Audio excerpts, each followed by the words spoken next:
While Hollywood's golden age may have ended over half a century ago, some of its brightest stars are still with us, and remarkably, still working. Surprising, isn't it? These legends didn't just fade away. Instead, they adapted to the changing entertainment landscape, taking on television roles and staying relevant even as the industry transformed. Though there are older celebrities out there, many have long since retired or had only brief moments in the spotlight. Today, we're spotlighting some of the oldest living stars you may not realize are still alive and thriving. First on our list is the legendary Mel Brooks. Born Melvin James Brooks on June 28, 1926, he's had a groundbreaking career that spans over 7 decades. Known for his sharp wit and talent for parody, Brooks made a name for himself as a comedian, director, playwright, and composer. He's one of only 19 individuals to achieve the coveted EGOT status, winning an Emmy, Grammy, Oscar, and Tony Award. His accolades don't stop there. He received the Kennedy Center Honor in 2009, a star on the Hollywood Walk of Fame in 2010, the AFI Life Achievement Award in 2013, and a National Medal of Arts in 2016. The British Film Institute and the British Academy of Film and Television Arts also honored him with fellowships in 2015 and 2017, respectively.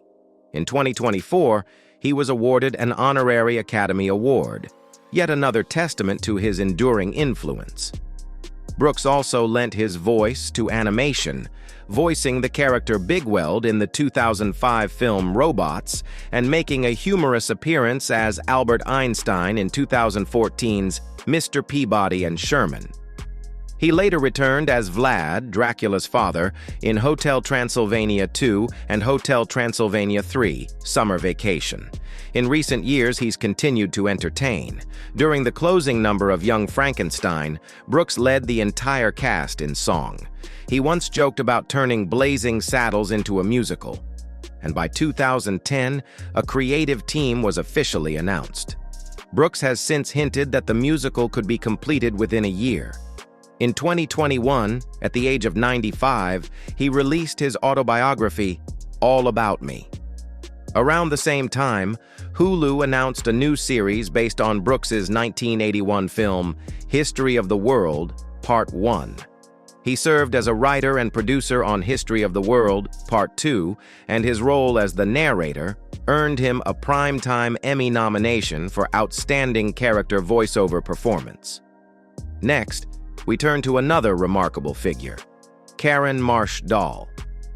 Born Karen Morris on April 6, 1919, she built a rich career as a dancer and actress on both stage and screen.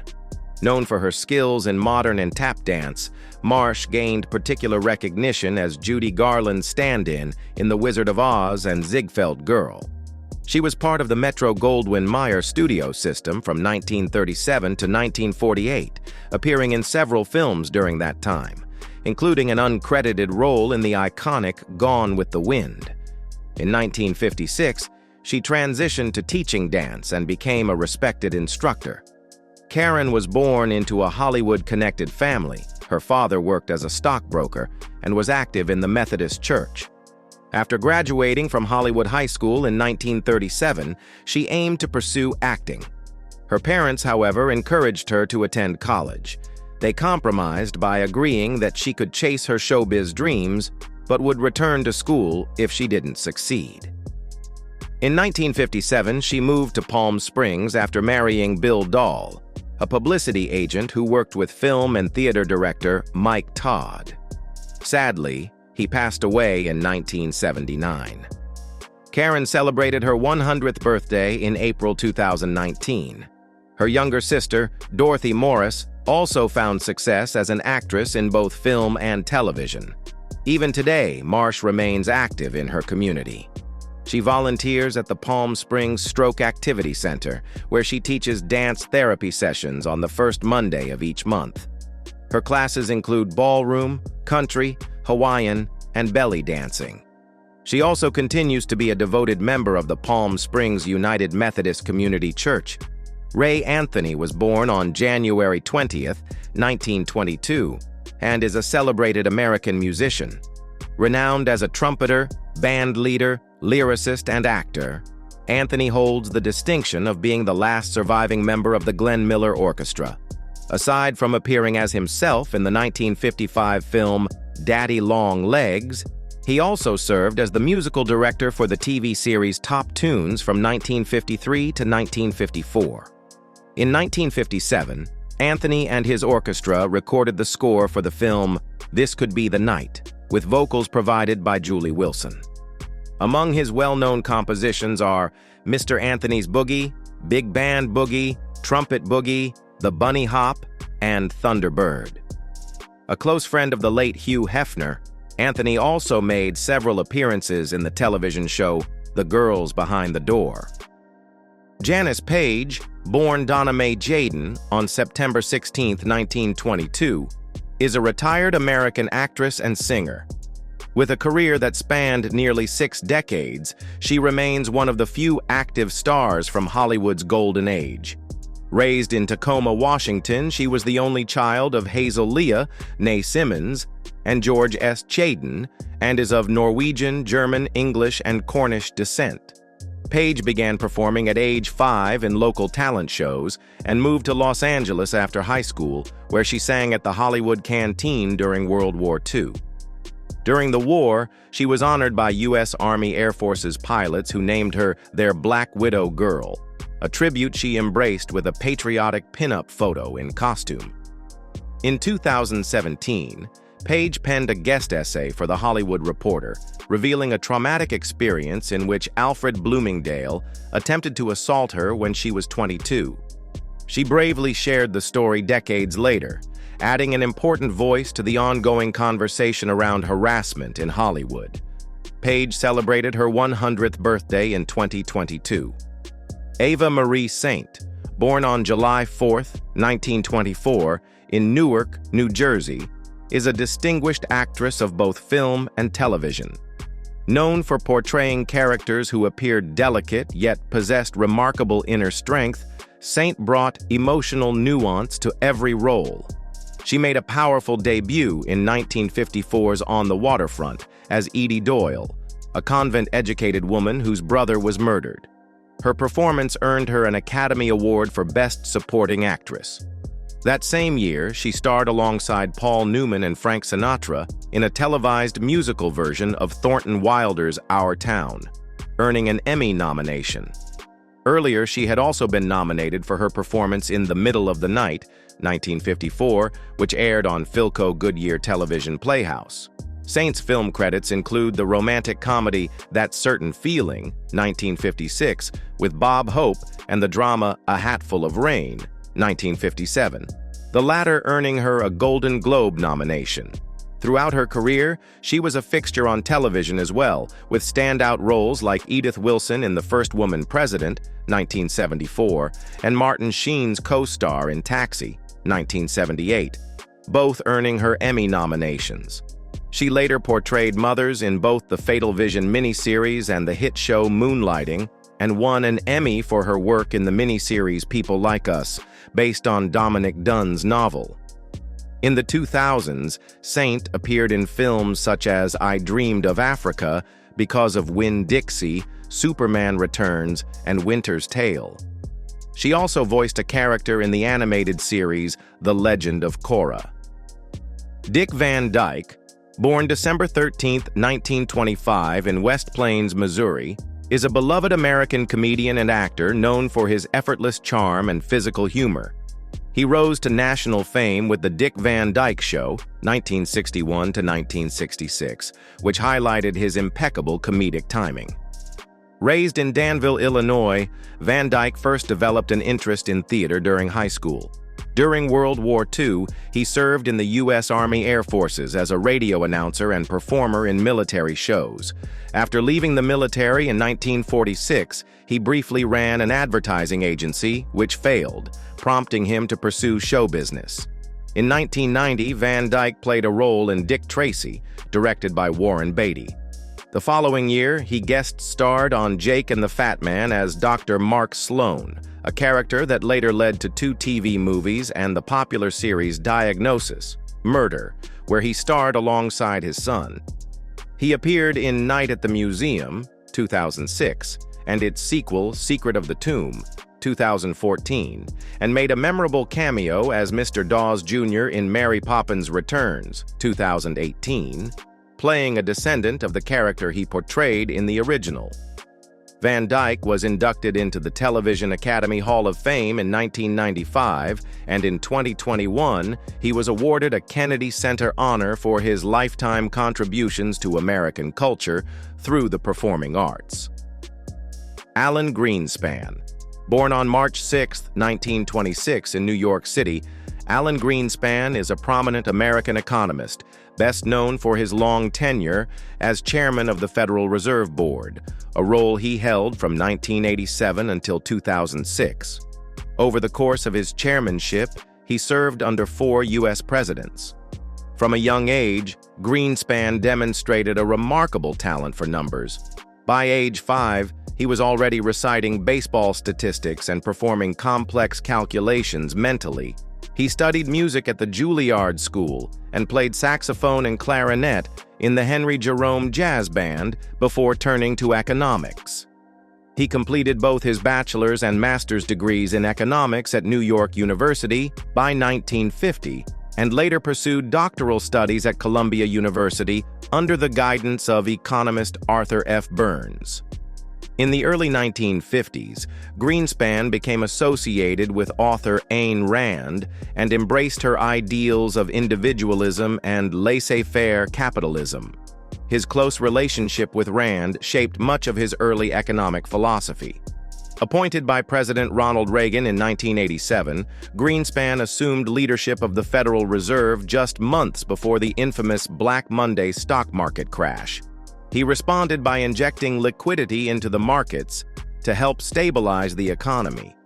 Throughout his career, he was praised for skillfully steering the U.S. economy between the threats of inflation and recession. In the late 1990s, during the Asian financial crisis, Greenspan lowered interest rates to help offset global economic strain, and later raised them as conditions improved. He cautioned the public against what he saw as unsustainable economic growth and inflated stock valuations as the 20th century came to a close. Greenspan stepped down from his role at the Federal Reserve in January 2006, leaving behind a legacy as one of the most influential central bankers in American history. Eugene Shalit, an American journalist and TV personality known for his film and book reviews, was born on March 25, 1926. He became a familiar face to viewers of NBC's The Today Show, where he worked from 1970 until retiring on November 11, 2010. He officially left his post on January 15, 1973. Recognized for his trademark eccentric appearance, including vibrant bow ties, a large handlebar mustache, and wild hair, Shalit also gained a reputation for his frequent use of puns in his reviews. He was married to Nancy Lewis from 1950 until her death from cancer in 1978. For much of his career, he lived in Leonia, New Jersey, though by 2012, he had relocated to Stockbridge, Massachusetts. Shalit faced backlash in 2006 after he reviewed Brokeback Mountain and described Jake Gyllenhaal's character in problematic terms.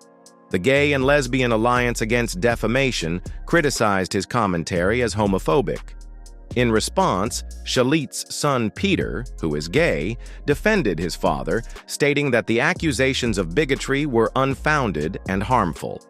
On October 24, 2012, Shalit was involved in a car accident in Lenox, Massachusetts, after reportedly falling asleep at the wheel. He agreed to temporarily stop driving, and the resulting misdemeanor charge of reckless endangerment was later dismissed under a mutual safety agreement between his lawyer and local law enforcement. Lee Grant, born Lyova Haskell Rosenthal on October 31, 1926, is a celebrated American actress, filmmaker, and director. She made a powerful debut in 1951, portraying a young shoplifter in William Wyler's detective story. That role earned her an Academy Award nomination for Best Supporting Actress, as well as the Best Actress Award at the 1952 Cannes Film Festival. One of her most iconic performances came in the 1975 film Shampoo, where she played the older lover of Warren Beatty's character. For this role, Grant won the Oscar for Best Supporting Actress. Despite the film's success, tensions behind the scenes nearly led her to leave the project. Grant disagreed with Beatty, who also served as the film's producer, over how a key scene should be portrayed. Believing in a more authentic interpretation from a female perspective, she nearly walked away from the set.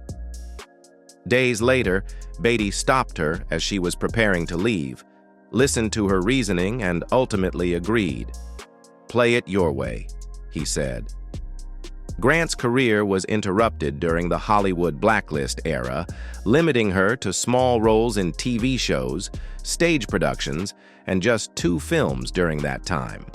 In 1953, she played Rose Peabody on the soap opera Search for Tomorrow. Later, she appeared in Storm Fear, 1955, and Middle of the Night, 1959. On Broadway, she starred in Two for the Seesaw in 1959, taking over from Anne Bancroft. She collaborated twice with director Hal Ashby, including a role in Hairspray. Film critic Pauline Kael once noted that Grant's cool, understated comic style was so consistent that audiences might take her excellence for granted. Jimmy Carter, the 39th President of the United States, served from 1977 to 1981. He was born on October 1, 1924, in Plains, Georgia. His presidency unfolded during a period of serious domestic and global challenges. Though he ultimately lost his bid for re-election in a landslide, Carter's post-presidential years were marked by notable humanitarian achievements, culminating in his receipt of the Nobel Peace Prize in 2002. Carter launched his presidential campaign in 1974, just as his term as Georgia's governor was ending. With no major national political base, he methodically built support across the country. In the wake of the Watergate scandal, he presented himself as an outsider to the Washington establishment, an honest, principled man who could rebuild public trust in government. However, Carter's candor occasionally sparked controversy. In one memorable moment during the campaign, he told Playboy magazine that he had committed adultery in his heart many times, a remark that made headlines. Despite political struggles, Carter achieved lasting environmental and social reforms. He helped establish the Superfund to clean up toxic waste sites and protected nearly 100 million acres of Alaskan wilderness from development. His administration also made history with its inclusive approach to cabinet appointments, placing women and minorities in key roles.